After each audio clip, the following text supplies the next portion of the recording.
노작 홍사용 선생의 업적을 기리는 문학관이 지난 18일 개관했습니다. 역동적인 발전을 이뤄온 화성시가 시로 승격된 지 10주년을 맞았습니다. 화성시가 한국경제 매거진에서 주최한 2010 한국 최고 경영자 대상에서 인재육성 부문 대상의 영예를 안았습니다. 노노 카페 1호점에 이어 2호점이 남부종합사회복지관에 문을 열었습니다. 시민 여러분 안녕하십니까? 화성시가 한국 최고 경영자 대상에서 인재육성 부문으로 대상을 수상했는데요. 장학관 설립과 기숙형 고등학교의 저변 확대 등 우리시의 적극적이고 다양한 분야에서의 지원으로 인재육성 도시로서의 입지를 더 굳건히 해가고 있다는 생각이 듭니다. 시정뉴스 첫 소식입니다.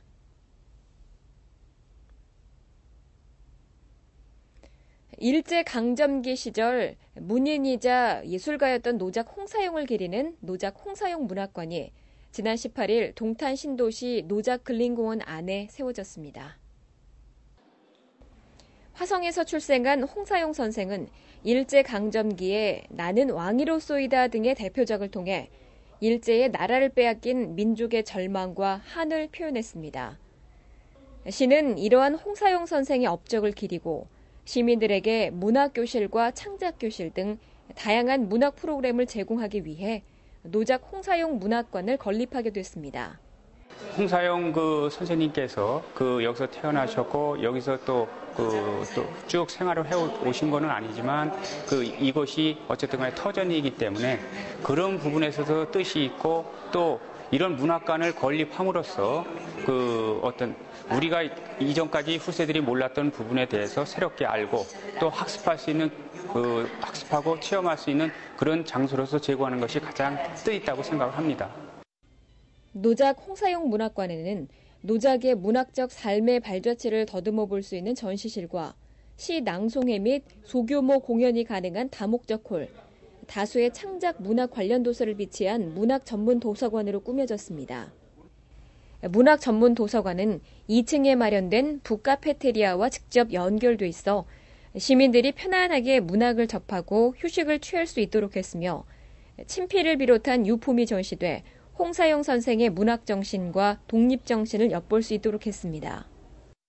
우리 지금 현재 자라나는 아이들이 나라를 생각하는 마음이라든가 애국심에 대한 어떤 그런 깊은 생각은 지금 많이 안 하는 걸로 알고 있는데 홍사용 선생님을 여기 살아 숨쉬는 이런 문학관을 만들어가지고 그 아이들이 이곳에 와서 책을 읽고 또 그분에 대한 어떤 발자취를 접하게 된다면은 이 다음에 이 자라나는 어린이들도 애국심에 대해서 좀 더 많은 깊은 생각을 하지 않을까 그렇게 생각합니다. 한편 청산백운, 시조모음 청구가곡 등 홍사용의 친필 작품집과 연극단체 토월의 활동 당시 사진 등 홍사용의 자취가 담긴 84점의 유품이 홍사용 선생의 유족인 홍승준 씨로부터 기증돼 눈길을 끌었습니다. 시는 문예창작교실과 청소년을 위한 문학교실 등 문학 프로그램을 열어 시민들에게 다양한 여가 생활을 즐기도록 지원할 계획입니다. 화성시가 시로 승격한 지 올해로 10주년을 맞았는데요. 꾸준한 발전과 지속적인 성장으로 시민들의 자부심도 많이 올라간 듯 싶습니다. 지난 3년간 전국에서 인구 유입이 가장 많은 도시, 도시 성장률 1위에 빛나는 도시, 인구 21만 명의 작은 도시였던 화성시가 10년 만에 인구 50만 명의 중견 도시이자 전국에서 가장 활력 넘치는 도시로 성장했습니다. 그동안 시는 아시아 최대 규모의 유니버셜 스튜디오 유치와 해양 관광 도시는 물론 화성국제고 설립 등을 통해 인재 육성 도시로 거듭났으며 2025년 세계 25대 도시로서의 원대한 비전을 꿈꾸고 있습니다. 시로 승격한 지 10년이 됐습니다. 인구도 두세 배, 재정력도 두세 배 늘었습니다. 아시다시피 화성은 동북아의 허브로서 경기도의 중심뿐만 아니라 대한민국의 중심, 그래서 동북아 동남아를 이루는 거에 허브의 역할을 할 것이고요. 화성은 특히 우리나라 취약한 해양 관광, 레저, 예술, 또 스포츠 마케팅의 중심으로서 역할을 하는 거란 좀 아마 발화점이 될 거고요. 화성이 다른 시보다 자랑스러운 게 사실은 세계적인 대기업도 있고 제일 많은 중소기업이 있습니다. 그래서 기업을 더욱 살리고 기업하기 좋은 그런 환경을 만들어서 고용 창출에 큰 역할을 하게 하는 그런 화성시를 만들고 싶고요. 특히 유니버설 스튜디오가 내년 3월에 착공을 해서 14년 3월에 완공이 됩니다. 지금 땅값 문제로 조금 차이가 있지만 빨리 이게 중앙부처 차원에서 신경을 쓰셔서 고용 창출 생산 유발 효과가 아시다시피 10조 원을 넘고 10만 명이 넘는, 그래서 요즘 가장 국가에서 걱정하는 그런 고용 창출에 큰 역할을 할 수 있는 그런 기회가 됐으면 그런 바람이 있습니다. 화성시는 시승격 10주년 기념식을 맞아 각 분야에서 봉사와 헌신으로 노력한 시민 87명에게 화성시장상과 의장상, 국회의원상 등을 전했습니다. 국가경쟁력강화위원회와 국토해양부, 지식경제부, 대한상공회의소가 후원하고 한국경제 매거진이 주최한 2010 한국 최고의 경영자 대상에서 화성시가 인재육성 부문에서 대상의 영예를 안았습니다. 한국 최고의 경영자 대상은 글로벌 경제 시대에 능동적으로 대처하고 국가 경제 발전의 일익을 담당하는 최고의 경영인을 발굴해 매년 수여하는 상으로 자치단체로는 유일하게 화성시가 수상을 하게 됐습니다. 화성시는 2007년 사당역 인근에 제1장학관을 개관한 데 이어 제2장학관까지 추가로 건립해 화성시 출신 학생 중 수도권 소재 대학에 다니는 학생들이 이용할 수 있도록 했습니다. 특히 서울의 장학관을 2개 이상 소유한 지자체는 화성시가 전국에서 유일하고 월 10만 원의 저렴한 비용으로 장학관 이용이 가능합니다. 이러한 장학관 설립에 따른 성과는 관내 고등학교의 인재 육성 정책의 일환으로 기숙사 건립이 이어졌습니다. 기숙사 생활을 하는 학생들의 경우 학원을 다니지 않고도 심호학습과 교사 지원만으로도 충분히 원하는 공부를 할 수 있고 통학에 따르는 체력 소모를 줄이고 규칙적인 생활로 공부에 대한 집중력을 높여줬습니다.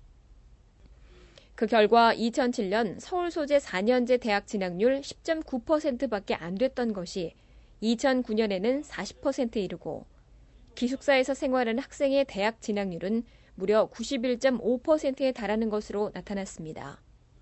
시는 이와 함께 2006년부터 급식실과 어학실, 도서실, 다목적 강당 등의 4대 필수 시설을 지원해 인재 육성 도시로서의 근간을 튼튼히 해왔습니다.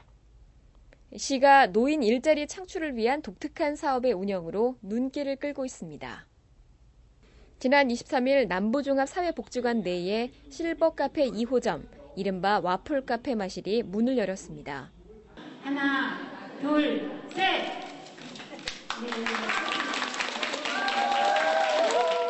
노인 일자리 지원을 위한 일명 노노 카페는 바리스타로 채용된 노인들이 복지관 내 카페를 운영하는 사업으로 관내 커피 전문점으로부터 커피 제조법이나 카페 운영 노하우 등도 전수받았습니다.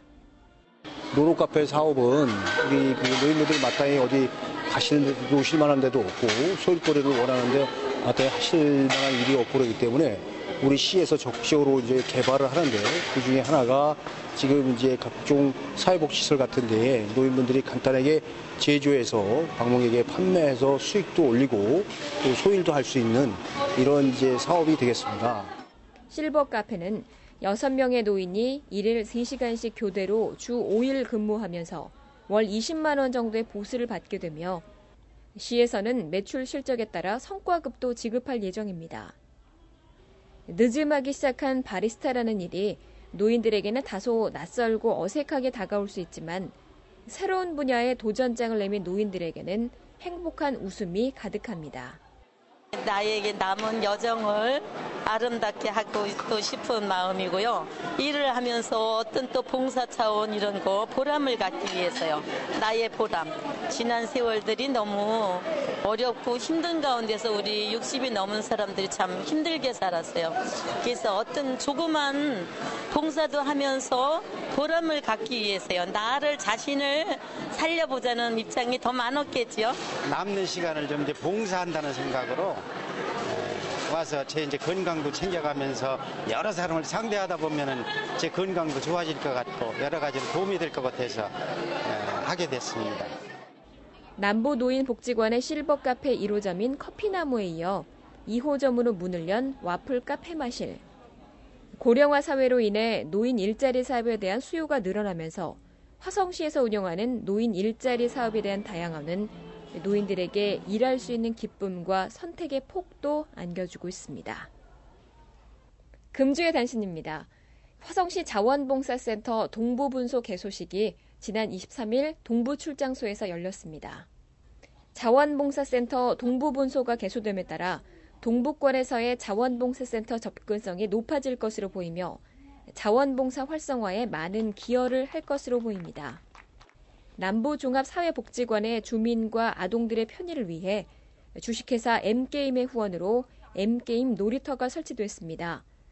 복지관 내 설치된 M게임 놀이터는 평일 오전 10시부터 오후 6시까지 이용 가능하며 복지관 교육문화 프로그램을 이용하는 주민의 미취학 자녀라면 누구나 사용할 수 있습니다.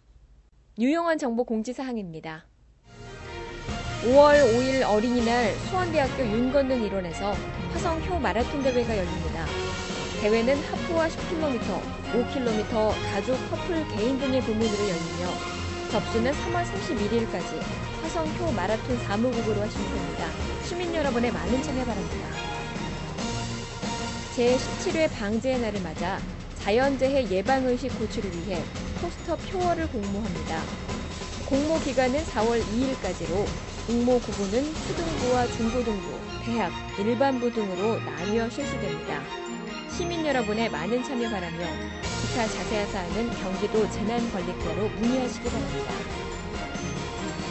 결혼 이주민을 대상으로 한국어 교실을 운영합니다. 신청은 3월 31일까지 받고 있으며 초급반과 중급반, 고급반 등으로 운영됩니다. 교육은 읍면동 자치센터, 다문화 가족지원센터, 남부종합사회복지관, 외국인 복지센터 등에서 이루어질 계획입니다. 기타 자세한 사항은 화성시 여성가족과로 문의하시기 바랍니다. 따뜻한 봄 기운이 어느새 우리 앞에 성큼 다가왔는데요. 아무리 잠이 없는 사람이라도 이맘때 찾아오는 춘곤증을 피해가기란 쉽지 않죠. 이럴 땐 억지로 잠을 쫓기보다는 짧게라도 낮잠을 취하는 게 오히려 도움이 된다고 합니다. 오늘 소식 모두 마치겠습니다. 고맙습니다.